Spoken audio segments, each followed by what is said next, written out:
Good afternoon, and welcome back to the 2014 Panel and Engineer Lumber International Conference and Expo in the Omni Hotel, the CNN Center in Atlanta, Georgia, USA.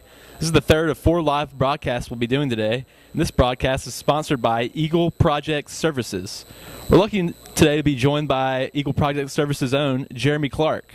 Jeremy, thanks for being with us today. Jeremy, can you tell us a little bit about what your company does and why it's important for you all to be here today? Yes, we're a project management engineering company. We do civil, structural, pneumatic, and equipment design in the engineered lumber and panel business. And we're here to hopefully make some new contacts at the show and get some new customers. Jeremy, thanks for being with us today. Thank you.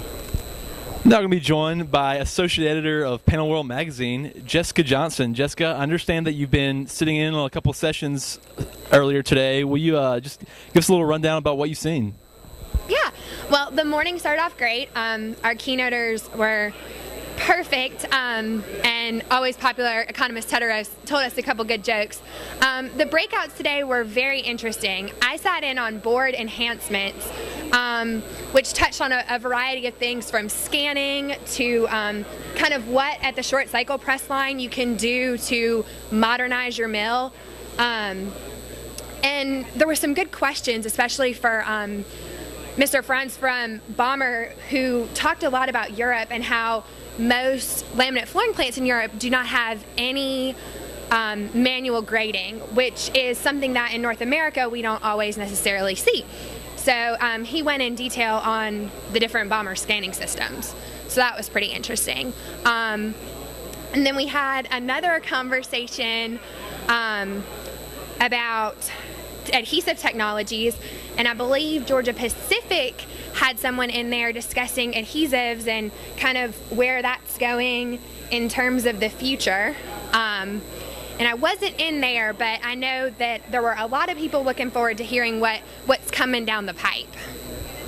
Jessica, tell us why a face-to-face conference like this is so important in a day and age where social media and emails rule. It's hard to really get everyone in the industry in one setting, and just why is it important for everyone to be here and making contacts with each other? Well, if you look around the floor, there's over 300 people here, and that runs the gamut from, you've got engineers from Oregon, you've got people from Germany, technology reps from everywhere, and then you've got mill people from down the road in South Georgia. You're really getting one-on-one time with these people that you wouldn't necessarily get from an email, and having conversations is what kind of business is focused on. I mean, I trust you a whole lot more when I can shake your hand and see and touch and hear what you have to say than opening necessarily your email or seeing what you've got to say on social media. There's definitely a place for that, and you and I both know as the younger generation, social media is important, and make sure you follow our hashtag. I know we're both actively talking about it on social media, but there's something to be said for shaking a man's hand. All right, Jessica, thanks for joining us today. Thanks. It's going to wrap up our third broadcast from the 2014 Panel and Engineer Lumber International Conference and Expo in the Omni Hotel at the CNN Center in Atlanta, Georgia, USA.